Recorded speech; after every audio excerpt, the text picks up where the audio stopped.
Hello नमस्कार दोस्तों, एक बार फिर से स्वागत है आप सभी का आपके अपने यूट्यूब चैनल टीच मैथ में। दोस्तों जैसा कि आप लोग को पता है, इसके पिछले वीडियो में हम लोगों ने प्रश्नावली 6.4 के क्वेश्चन नंबर 6 तक के प्रश्नों को सॉल्व कर लिया था।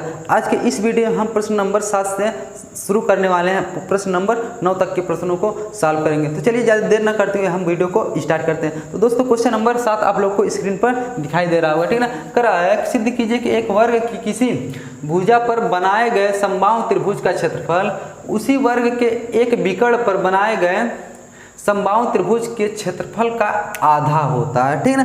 चलिए सबसे पहले एक वर्ग बना लेते हैं। क्वेश्चन नंबर कौन सा है? 7वां है, ठीक ना। एक वर्ग बना लीजिए। देखिए हमारा एक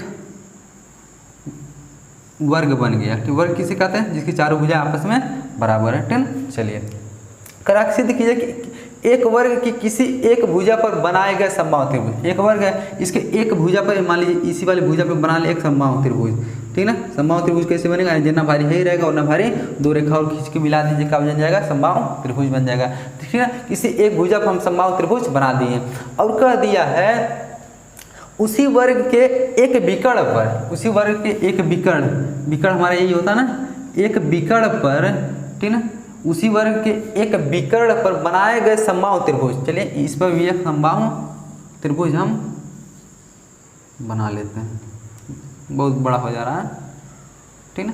चलिए ये हमारा बन गया, इस पर भी एक समबाहु त्रिभुज बन गया, ठीक। इसका नाम दे दें ए, इसका नाम दे दिए, इसका नाम बी दे दिए, इसका नाम सी, इसका नाम डी, इसका नाम पी दे दीजिए, इसका नाम क्यू दे दीजिए, ठीक ना। चलिए अब देखिए हमसे पूछा क्या है, यानी हमसे ये पूछ दिया है कि क्या पूछा। चलिए क्वेश्चन एक बार फिर से पढ़ लेते हैं। सिद्ध कीजिए कि एक वर्ग की किसी भुजा पर बनाए गए समबाहु त्रिभुज का क्षेत्रफल जो होता है, यानी यहाँ पर जो समबाहु त्रिभुज का क्षेत्रफल है वो बना है, वो इसके विकर्ण वाले पे जो समबाहु त्रिभुज का क्षेत्रफल बना है इसका आधा होता है, ठीक ना। यानी हमको सिद्ध करना है। क्या सिद्ध करना है? सिद्ध करना है, ठीक ना। सिद्ध क्या करना है कि इनकी एक भुजा पे जो समबाहु त्रिभुज बना है, यानी भुजा क्या बना है? बी क्यू सी, यानी त्रिभुज, यानी एरिया ऑफ त्रिभुज किसका? बी क्यू सी बराबर किसका आधा होता है? यानी ये वाले, यानी इसके जो विकर्ण पे जो त्रिभुज बना है इसके क्षेत्रफल का आधा होता है, यानी 1/2 एरिया ऑफ इसका त्रिभुज ए पी सी का, त्रिभुज ए पी सी का। बस यही हमको सिद्ध करना है, ठीक ना। और दिया क्या हमको? दिया है, ठीक ना। यानी ये दोनों त्रिभुज, यानी ए पी सी जो है वो समबाहु त्रिभुज है, ए बी क्यू सी है, ये भी दोनों समबाहु त्रिभुज। दिया है कि त्रिभुज ए पी है, त्रिभुज ए पी सी तथा त्रिभुज बी क्यू सी क्या है?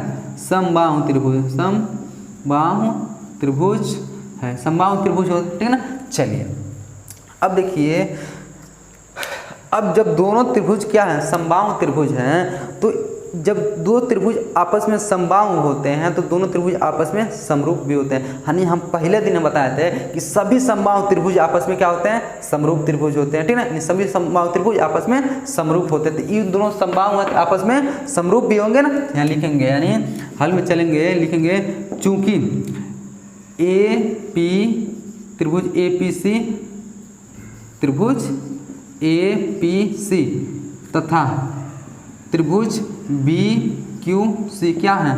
समबाहु हैं। जब समबाहु हैं इसलिए क्या हो जाएगा? त्रिभुज ए पी सी समरूप हो जाएगा त्रिभुज बी क्यू सी के। देखिए बड़ा वाला त्रिभुज जो है वो इसके छोटे वाले के समरूप हो जाएगा। जब समरूप हो जाएगा तो इनके क्षेत्रफलों का अनुपात क्या हो जाएगा? इनकी संगत भुजाओं के अनुपात के स्क्वायर के बराबर हो जाएगा, ठीक ना। चलिए फिर निकालेंगे एरिया ऑफ त्रिभुज किसका? ए पी सी का, ए पी सी बटे एरिया ऑफ त्रिभुज किसका? बी क्यू सी का, बी क्यू सी का, ठीक ना। तो इसकी एक भुजा ले लीजिए, क्या? ए सी होगा, ठीक ना। और इसकी एक भुजा ले लीजिए, क्या? B C. देखिए यहाँ ए सी आधार है, यहाँ हमारा क्या है? बी सी आधार, तो ए सी बटे बी सी लेना है। बी सी देखिए संगत भुजा लेंगे, यहाँ ए सी का संगत क्या हो जाएगा?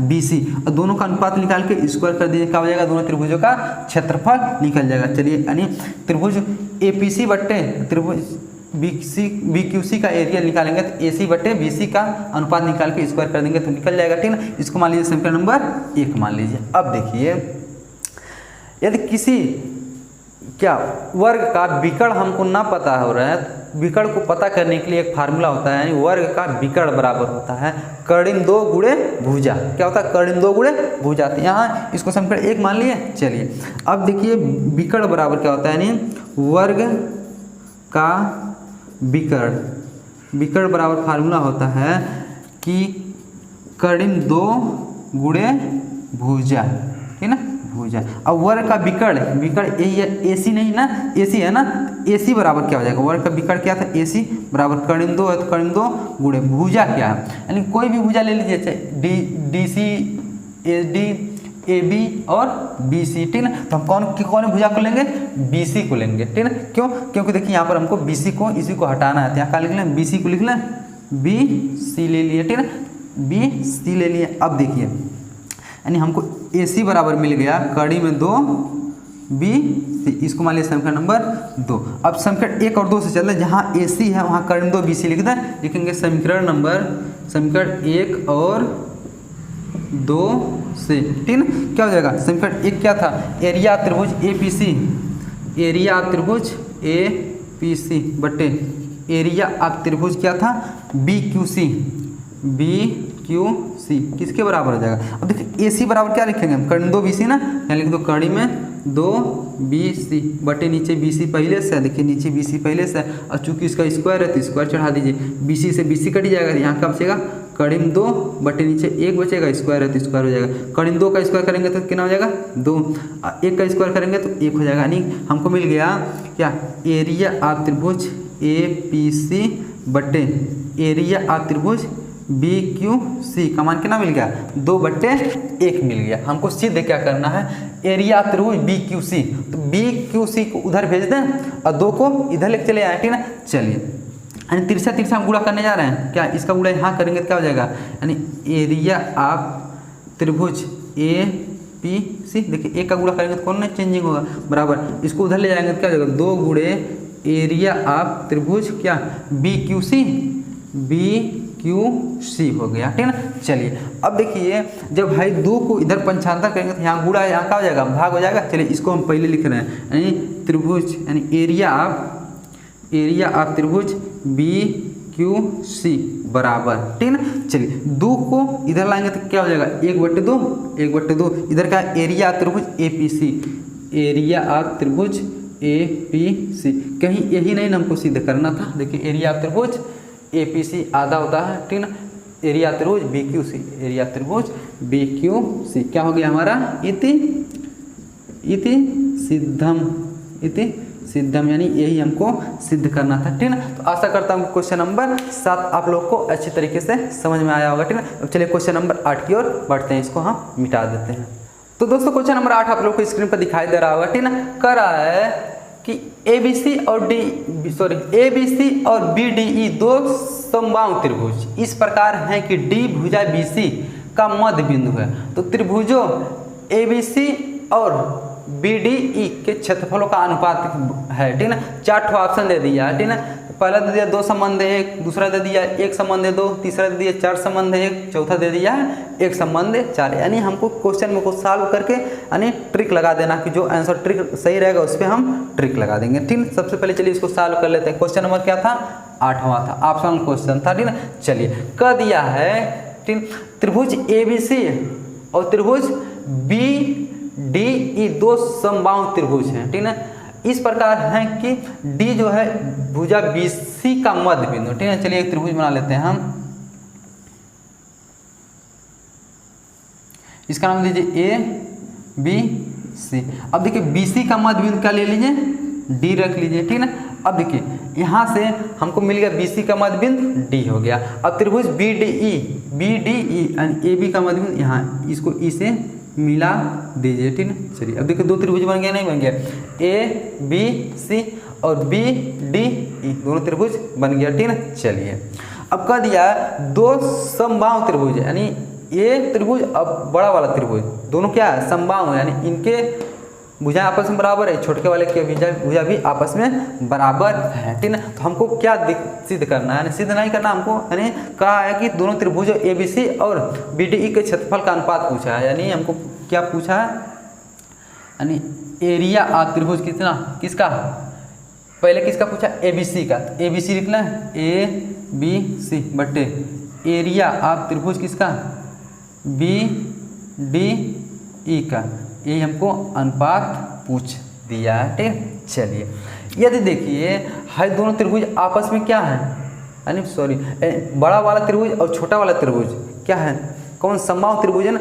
हम जानते हैं सभी समबाहु त्रिभुज आपस में क्या होते हैं, समरूप होते हैं। तो ये दोनों आपस में क्या हो जाएगा, समरूप हो जाएगा। जब ये दोनों आपस में समरूप हो जाएगा, इनकी संगत भुजाओं का अनुपात निकाल के वर्ग कर देंगे तो इनके क्षेत्रफल का अनुपात हमको पता चल जाएगा, ठीक ना। यहाँ लिखेंगे हल में चलेंगे, चूंकि क्या त्रिभुज क्या था हमारा ABC तथा त्रिभुज BDE क्या है, समबाहु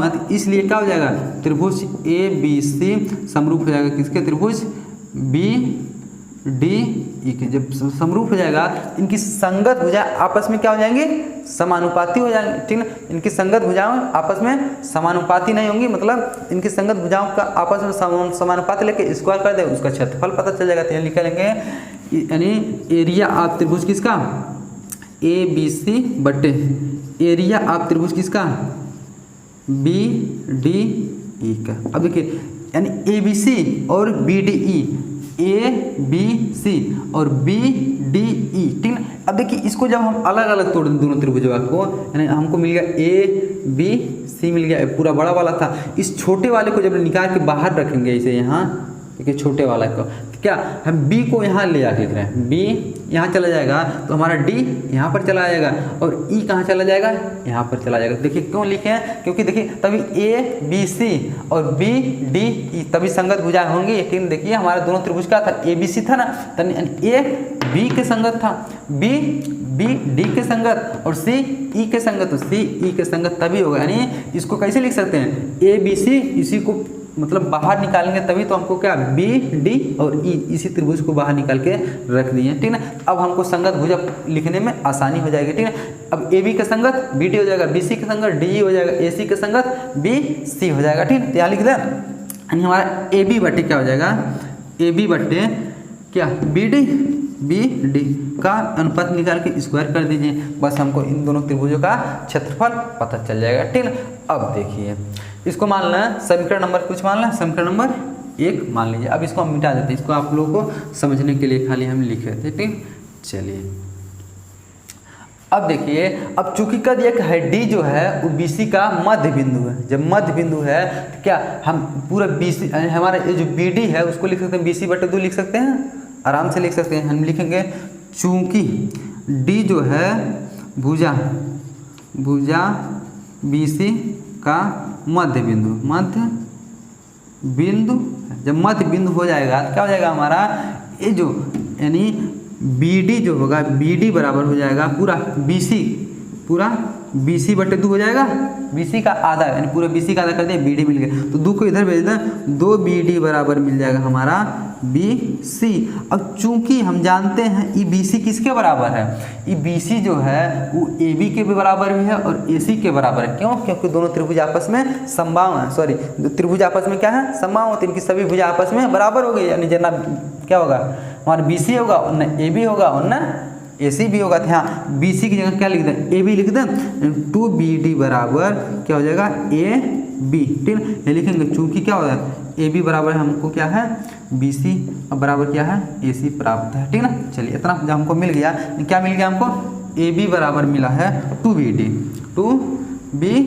मिला, ठीक। अब देखिए जहाँ AB है वहाँ 2BD रख दे, कहाँ AB की जगह, यानी इसको मान लीजिए समीकरण नंबर 2, समीकरण 1 और 2, समीकरण 1 और 2 से क्या हो जाएगा, यानी एरिया ऑफ त्रिभुज क्या ABC बटे एरिया ऑफ त्रिभुज BDE बराबर क्या हो जाएगा, यानी AB की जगह कितना रखेंगे हम 2BD बटे नीचे कितना BD है 2BD डी का स्क्वायर है तो स्क्वायर कर लीजिए, ये इससे कट गया यानी ऊपर 2 बचा नीचे 1, 2/1 का स्क्वायर यानी 2 दूना 4/1 यानी 4 संबंधे 1, यानी जो यानी ऑप्शन में देखिए किस ऑप्शन में 4 संबंधे 1 जो कि सी वाले ऑप्शन में है, ठीक है। तो ऑप्शन नंबर सी सही है इसका, क्वेश्चन नंबर 8वें का सी सही है, ठीक है। चलिए क्वेश्चन नंबर 9 की ओर बढ़ते हैं, इसको हम मिटा देते हैं।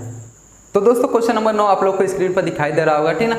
कह रहा है 2 समरूप त्रिभुजों की भुजाएं 4 संबंधी 9 के अनुपात में हैं, इन त्रिभुजों के क्षेत्रफल का अनुपात ज्ञात कीजिए, ठीक है ना। चलिए क्वेश्चन नंबर 9 ये भी ऑप्शन वाला है, ठीक है ना। इसमें भी ऑप्शन दे दिया, पहला में दे 2 संबंधे 3, दूसरा ऑप्शन है 4 संबंधे 9, तीसरा 81 संबंधे 16 और चौथा ऑप्शन क्या है हमारा 16 संबंधे 81 है, ठीक है। चलिए कह दिया 2 समरूप त्रिभुजों की भुजाओं का अनुपात दे दिया, ठीक है ना। एक त्रिभुज दे दिया, त्रिभुज फर्स्ट है, ठीक है ना।